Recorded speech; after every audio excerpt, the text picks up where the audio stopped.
Assalamualaikum warahmatullahi wabarakatuh, merhaba. Jadi kemarin aku sempat upload video tentang pengumuman YTB. Ada yang sedikit deg-degan, ada juga yang ngakak karena kirain bakal pengumuman beneran, ternyata prank. Tapi pranknya informatif kan, jadi teman-teman jadi tahu informasi terkait dengan pengumuman YTB. Nah, selain itu ada juga teman-teman yang nanya, Kak masih ada nggak sih beasiswa yang buka di Turki? Jawabannya iya, jadi ternyata masih ada beasiswa Turki selain YTB yang buka, cuman hanya diperuntukkan untuk S1 dan juga SMA. Jadi beasiswa ini untuk beasiswa SMA dan S1 namanya beasiswa TDV atau Türkiye Diyanet Vakfı. Nggak usah lama-lama, aku bakal jelasin langsung apa itu beasiswa TDV dan gimana cara daftarnya. Yuk kita langsung ke laptop. Jadi di Google teman-teman tulis aja TDV Scholarship kayak gini. Nah, nanti teman-teman bisa lihat di sini diyanetbursleri.tdv.org. Ini adalah alamat website resminya, silahkan diklik. Nah, di sini di websitenya cuma tersedia 3 bahasa, yaitu bahasa Turki, bahasa Inggris, dan Arab. Jadi mungkin teman-teman yang masih kurang dalam bahasa Inggris bisa minta bantuan ke temennya ataupun bantuan Mbah Google Translate kayak gitu. Di sini jelas tertulis, ya aku pakai bahasa Inggris dulu biar lebih jelas. Nah, sini tertulis untuk pembukaan aplikasi program beasiswa internasional tahun 2021 mulai tanggal 1 bulan 2 dan ditutup tanggal 15 Maret. Jadi kan sekarang tanggal berapa nih? Tanggal 6 Maret pas aku buat video ini. Teman-teman bisa lihat di sini sisa waktu penutupan aplikasinya, dan sebelum register kamu boleh baca-baca dulu program-program apa saja yang kalian bakal dapatkan di scholarship ini. Nah, kayak gini kan. Setelah dibaca dan paham dan tertarik, silahkan register now. Akan dialihkan ke halaman untuk pembuatan akun TDV. Jadi mungkin buat teman-teman yang ngikutin channel aku dan pernah lihat full cara mendaftar YTB, ini tidak jauh berbeda, hampir sama. Jadi sebelum mengisi berkas-berkas yang dibutuhkan, kita terlebih dahulu buat akun TDV. Nah, di sini di sebelah kiri layar kamu bisa baca dulu. Sebelum kita lanjut, mungkin ada yang nanya, Kak, kalau misalnya aku udah daftar YTB S1, apa bisa daftar TDV S1? Aku belum dapat info validnya seperti apa, tapi sejauh yang aku tahu ya, karena ini beda lembaga, YTB beda sendiri, TDV juga lembaga yang berbeda, makanya bisa saja. Cuman email yang kamu daftar di TDV itu usahakan berbeda dengan email yang kamu pakai di YTB. Tapi untuk secara pastinya aku sarankan kamu untuk bertanya ke penerima TDV. Kamu yang belum punya akun bisa klik sign up, kolom-kolom seperti ini. Silahkan masukkan nationality kamu Indonesia. Sini aku kasih tahu singkat-singkat aja ya. Nah, identity card ini ada 3 pilihan, bisa KTP, paspor, atau SIM. Dan kalau kamu udah punya paspor, aku rekomendasiin pakai paspor. Jangan pakai KTP, tapi kalau belum ada bisa pakai KTP atau SIM. Masukin aja contoh 5678910. Kemudian nama. Untuk kamu yang punya nama cuman 3, saya rasa tidak ada masalah. Untuk yang cuman punya nama 2, misalnya Budi Hartono, second name-nya bisa tidak diisi, kemudian surname-nya masukin Hartono. Kayak gitu. Atau kalau misalnya cuma punya 1, misalnya Budi, ya kamu double aja tulis Budi. Oke. Kemudian select male kayak gitu, perempuan atau laki-laki. Tanggal lahir. Oke. Untuk pendaftar sini aku udah catat biar lebih jelas. Untuk pendaftar beasiswa SMA TDV ini maksimal berusia 16 tahun, lahir setelah tanggal 1 Januari 2005. Kayak gitu.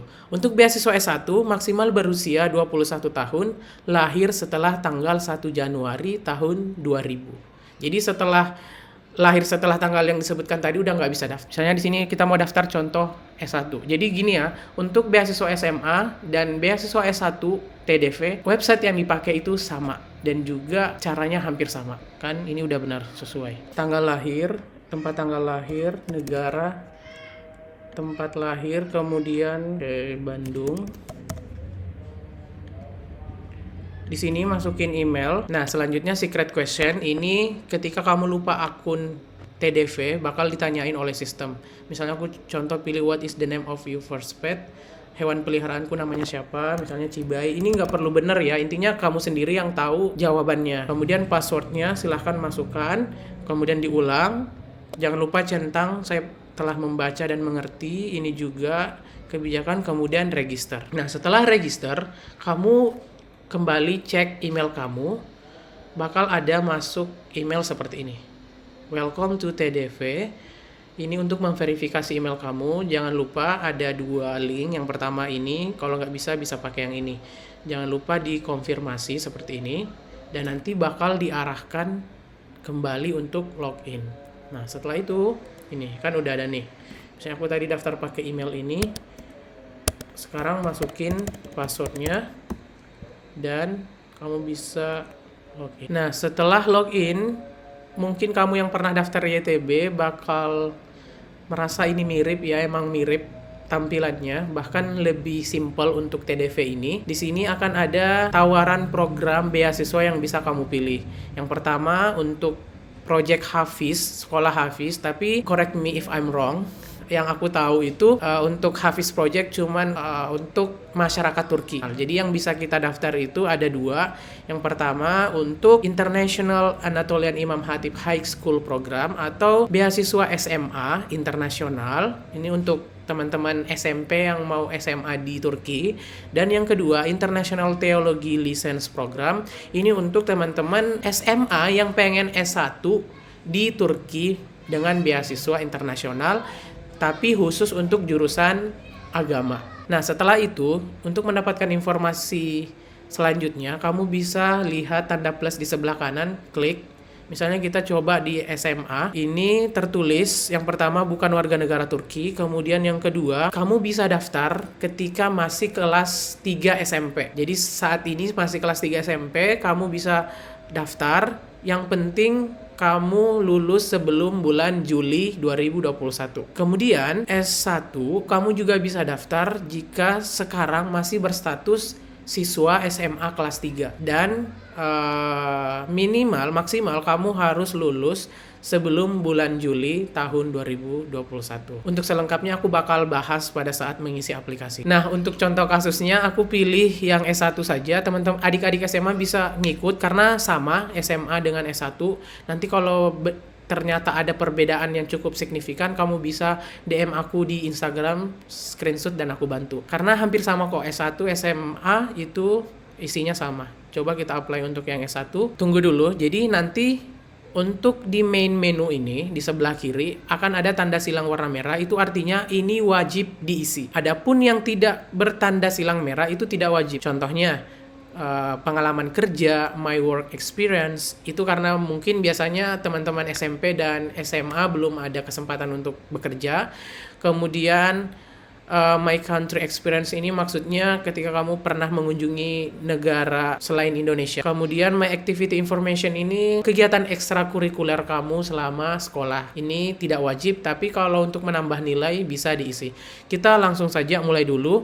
Silahkan klik my profile. Akan muncul informasi awal yang sudah kamu tuliskan pada saat buat akun. Tinggal menambahkan.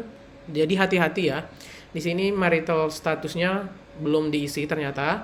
Kamu single pastinya, belum nikah. Kemudian jangan lupa isi agama. Oke, selanjutnya pilih religious section. Di sini ternyata cuma ada 3 pilihan, aliran Sunni, Ahmadiyah, dan Syiah. Kalau misalnya teman-teman Islam maksudnya nggak tahu alirannya apa, secara umum aja, ya udah nggak usah diisi, langsung pilih etnik, misalnya Aceh ataupun Java, Nese, seperti itu. Kemudian jangan lupa untuk my profile bukan cuma di bagian atas ini aja. Silahkan scroll ke bawah. Di sini ada upload CV. CV-nya yang sederhana aja. Kamu bisa cari contohnya di internet seperti apa aja isinya. Kemudian teman-teman klik, bisa dalam bentuk PDF, JPEG, dan juga PNG. Nah, selanjutnya jangan lupa di sini identity information. Walaupun di sini sebenarnya udah otomatis ya, karena tadi pas buat akun kita masukin nomor KTP atau nomor paspor. Cuman di sini kita wajib untuk upload dokumennya. Jadi pilih action, kemudian edit di sini. Kamu juga bisa ganti kalau misalnya setelah buat akun mau ganti identitasnya berupa paspor atau SIM, surat izin mengendara. Di sini kita misalnya tetap KTP, tipenya KTP, kemudian masukin dokumennya. Oke, tunggu sampai proses upload selesai, kemudian save.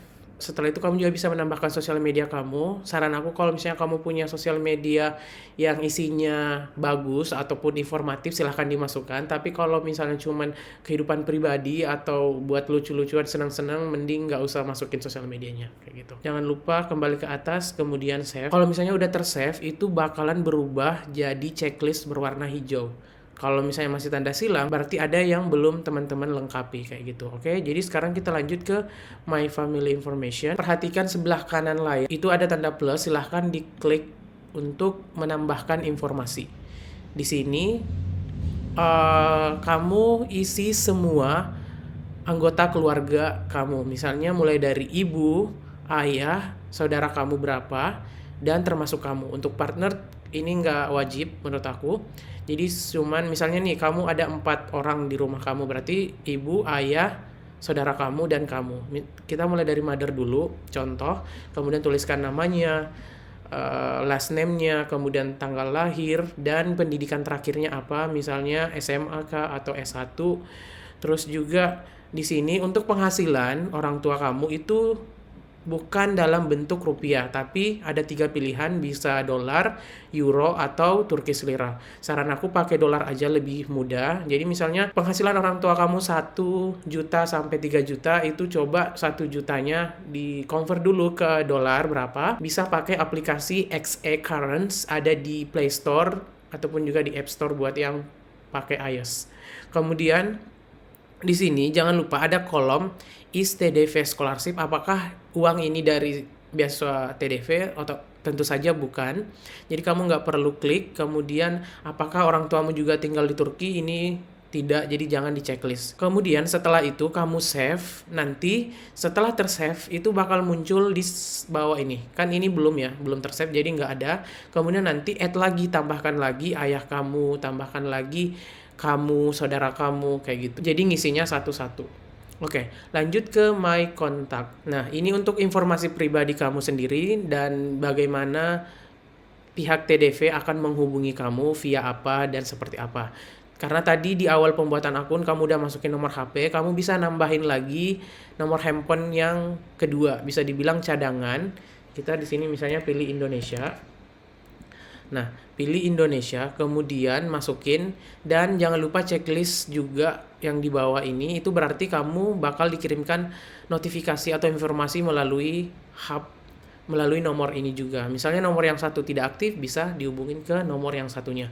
Lanjut lagi, home phone. Ini karena kalau misalnya kamu nggak punya telepon rumah, kamu bisa pakai nomor HP salah satu anggota keluarga kamu, misalnya ayah atau ibu. Ini berfungsi untuk ketika 2 nomor HP tersebut yang di atas tiba-tiba nggak bisa dihubungin juga atau terjadi kerusakan, maka bisa dialihkan atau dapat informasi ke home phone ini. Kemudian email juga tadi kamu udah buat akun, kamu bisa tambahkan lagi email cadangan biar lebih aman, dan jangan lupa klik send notification contact email.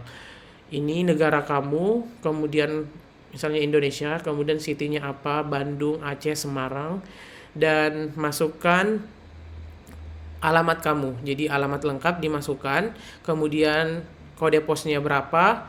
Ini recite start date sama recite end date ini maksudnya awal mula kamu tinggal sampai kapan. Ini biasanya untuk yang nyewa apartemen ataupun nyewa rumah. Tapi kalau kamu yang memang tinggal di rumah pribadi, rumah orang tua kamu tulis aja start date-nya itu pada saat kamu lahir dan recite date-nya itu sekarang. Jadi nggak perlu ribet di sini dan nggak perlu spesifik banget. Cukup tahunnya aja, misalnya tahun berapa, bulannya diperkirain aja, tanggalnya juga diperkirakan. Nggak perlu spesifik mungkin. Dan jangan lupa di save. Kemudian lanjut ke My Work Experience. Ini aku bilang nggak wajib, tapi kamu bisa menambahkan informasi ini ketika memang pernah punya pengalaman bekerja dan bisa menambah peluang kamu lulus. Seperti biasa, klik plus. Kemudian nanti di sini ada nih tipenya ya kamu ya. Kemudian family, bukan. Ini nggak bisa diklik. Nah, statusnya apa? Sementara kerja kah atau udah tidak bekerja, atau kamu sudah pensiun, tapi nggak mungkin ya kamu pensiun. Kemudian tipenya apa, misalnya part time, full time, sementara, periodik, ataupun magang, itu bisa. Jadi bukan hanya kerja secara kontrak, tapi misalnya kamu magang atau pernah part time juga bisa dimasukin. Terus di mana tempat kamu kerja, negara, kota, ini saya rasa jelas. Kemudian tanggal kamu mulai magang, mulai kerja, dan berakhirnya kapan. Dan deskripsi pekerjaan kamu itu seperti apa, silahkan tulis di sini. Dan profesi kamu di situ sebagai apa, misalnya pernah sebagai peneliti atau apa. Tapi menurut aku ya, untuk teman-teman SMP dan SMA yang daftar ini perlu terlalu fokus untuk bagian ini, seperti itu. Dan kalau misalnya ada sertifikat kerja atau kontrak kerjanya, kamu bisa upload dokumennya di sini. Kalau masih ada yang kurang dimengerti, silahkan DM aku di Instagram, screenshot, dan aku akan coba semampu aku. Kemudian cancel. Jangan lupa selalu save. Ini karena cuma contoh, jadi aku nggak save karena data-data aku juga udah pernah aku pakai di YTB, pernah pakai di YTB S1, S2, dan juga beberapa contoh lainnya. Makanya di sini aku belum bisa pakai lagi, udah terlalu banyak. Kita lanjut ke My Health Information. Di sini maksudnya adalah bukan upload surat keterangan sehat, bukan. Jadi cuman sekedar ngasih informasi bahwa kamu itu sehat. Seperti apa informasi yang kamu berikan? Pertama, kamu pilih di sini apa kamu masih hidup atau udah meninggal. Tentunya masih hidup, karena kalau udah meninggal nggak mungkin daftar TDV. Kemudian di sini kamu punya kelainan nggak? Misalnya tidak, not disable. Yang penting mungkin ini yang ditanyain, golongan darah kamu apa, silahkan masukkan apa. Nah, di sini ada kolom, misalnya kamu sakit, kamu bisa klik dan deskripsikan sakit kamu. Tapi kalau nggak usah. Kemudian jangan lupa di save. Kita lanjut di My Country Experience. Di sini maksudnya adalah ketika kamu pernah berkunjung ke suatu negara selain Indonesia, baik Turki itu sendiri atau negara lain, dalam rangka seperti ini. Misalnya contoh Jepang, kamu pernah ke Jepang, kamu ngapain di sana? Misalnya untuk turis, jadi turis, kemudian dalam rangka pendidikan, student exchange, atau belajar, kerja, project, ataupun juga ada simposium, conference di sana. Ini ada semuanya, silahkan kamu pilih. Atau sekedar mengunjungin keluarga di sana, itu juga bisa. Dan deskripsinya ini, misalnya kamu ngunjungin keluarga di Jepang, apa yang kamu lakukan di sana, deskripsinya seperti apa. Dan misalnya kamu ikut simposium, kamu jelasin apa yang dibahas di sana, ataupun seperti apa acaranya berlangsung, itu dituliskan di sini. Jangan lupa selalu save. Kemudian ini yang penting juga, My Education Information. Ini mirip banget sama YTB. Jadi di sini ada pilihan jenjang pendidikan 1, 2, 3, 4, 5, 6. Kalau misalnya untuk kamu yang mau daftar beasiswa SMA, berarti yang wajib itu adalah ijazah, informasi ijazah SMP, secondary school. SMA tentu saja enggak, karena kamu mau SMA di Turki. Dan untuk yang mau daftar beasiswa S1, itu yang penting adalah beasiswa informasi ijazah SMA. Dan kamu bisa juga menambahkan SMP. Nah, setelah masuk di sini aku akan menjelaskan ada dua pilihan, continue dan graduate. Maksudnya adalah kalau misalnya sekarang kamu masih SMP kelas 3 atau SMA kelas 3 dan belum lulus, itu kamu pilih continue. Dan nanti berkas yang kamu upload itu cuma satu. Nggak perlu ijazah karena memang kamu belum punya ijazah. Kamu cuma upload transkrip rata-rata nilai raport semester 1 sampai semester 5. Nah, kalau ini menggunakan transkrip nilai raport yang berbahasa Inggris, kamu buat sendiri atau bisa melalui bantuan tata usaha di sekolah kamu. Dan kamu juga bisa lihat contoh transkrip yang berbahasa Inggris di deskripsi aku, silahkan lihat. Kamu bisa download dan jadikan patokan. Kemudian misalnya kamu udah lulus, itu bakal diminta dua. Yang pertama ijazah, yang kedua transkrip. Nah, kalau yang udah lulus itu biasanya udah lebih jelas. Kamu di sini ada dua pilihan. Kalau misalnya ijazahnya udah berbahasa Inggris dari sekolah, silahkan upload langsung. Kalau misalnya yang kedua, kamu ijazahnya berbahasa Indonesia, menurut yang informasi yang aku tahu, itu bisa upload aja ijazah aslinya tanpa diterjemahin. Tapi untuk nyari aman juga, itu sebenarnya bisa diterjemahin melalui penerjemah tersumpah. Atau kamu bisa terjemahin di penerjemah biasa, kemudian dilegalisir oleh pihak sekolah. Jadi itu ada 3 pilihan, tergantung mana yang menurut kamu bakal lebih aman. Dan bisa kamu tanya-tanya juga deh ke alumni TDV, siapa tahu ada yang pernah cuman daftar pakai ijazah asli dan lulus, berarti bisa kayak gitu. Tapi sejauh yang aku tahu nggak ada ketentuan harus diterjemahkan ke dalam bahasa Inggris untuk ijazahnya. Tapi kalau untuk transkrip nilai yang dibuat sendiri tadi untuk yang masih kelas 3 dan kelas 3 SMP dan kelas 3 SMA itu pakai bahasa Inggris. Oke, kita lanjut. Misalnya di sini Indonesia. Oke, kita lanjut ke pengisian nama sekolah. Ternyata setelah aku perhatikan tidak semua nama sekolah di Indonesia terdaftar di sistem TDV. Oleh karena itu, untuk pertama kamu cek dulu apakah ada atau tidak. Kamu misalnya sekolahnya di Bandung, kamu tulis Bandung dan ternyata sekolah yang terdaftar cuman 1, 2, cuman beberapa doang, hampir sekitar 10. Itu kenapa? Karena memang sistem TDV ini akan otomatis menyimpan data sekolah kamu ketika pernah mendaftar beasiswa TDV. Jadi, misalnya kamu ngelihat nama SMA, SMK, ataupun madrasah di sistem, karena bisa saja tahun lalu atau tahun-tahun sebelumnya ada pendaftar dari sekolah tersebut. Kalau misalnya belum ada, kamu bisa menjadi pelopor di sekolah kamu untuk mendaftar beasiswa TDV ini. Jadi caranya adalah kamu scroll ke bawah di sini. Sorry, laptopnya nge-lag. Nah, di sini kamu bisa scroll ke bawah sampai ke bawah.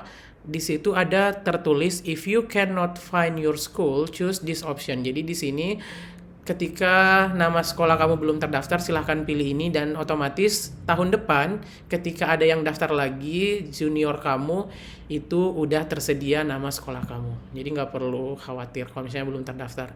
Dan di sini term status itu maksudnya adalah sistem nilai. Jadi kita biasanya di Indonesia itu 100 ya. Jadi 100, pilih aja system of 100. Kemudian grade-nya itu, nah karena 100, misal nilai ijazah kamu 80 berapa gitu. Misalnya 85 atau 81. Untuk desimal di sini maksudnya adalah nilai koma.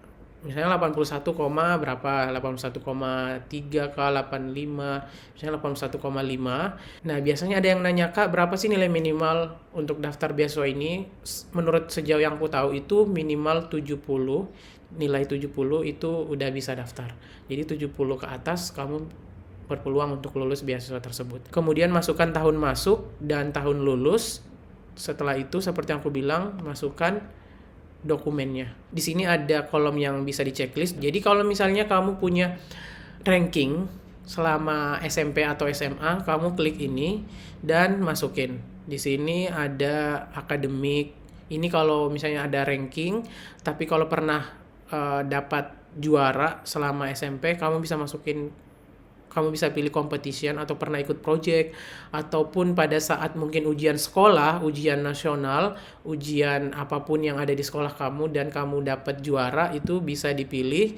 Dan di sini angkanya misalnya juara 1, juara 2, juara 3, juara 4. Oke, kita lanjut di bagian My Language Information. Di sini sedikit informasi. Jadi maksud dari kolom informasi bahasa ini bukan untuk, tidak berarti wajib untuk mengupload sertifikat TOEFL atau IELTS. Di sini cuman memberitahu informasi sejauh mana kemampuan bahasa yang kamu miliki. Kemudian di sini kamu pilih foreign language atau bahasa asing. Nah, biasanya yang paling umum itu bahasa Inggris, tapi kalau kamu juga punya kemampuan berbahasa Arab, kamu juga bisa menambahkan. Kemudian di sini English. Nah, language levelnya seperti apa? Ini secara general ya. Jadi misalnya kamu dasar, intermediate, menengah, kemudian menengah ke atas, dan juga advance itu atau pro dalam bahasa Inggris.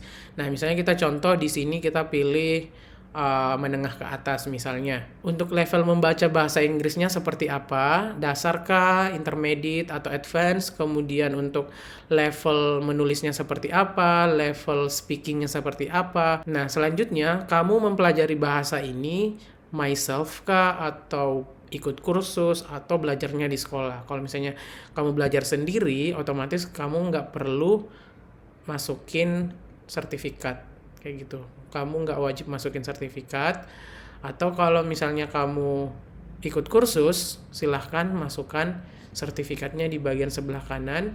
Kamu klik did you have a certificate, masukkan tanggal sertifikatnya, kemudian upload. Seperti itu seterusnya.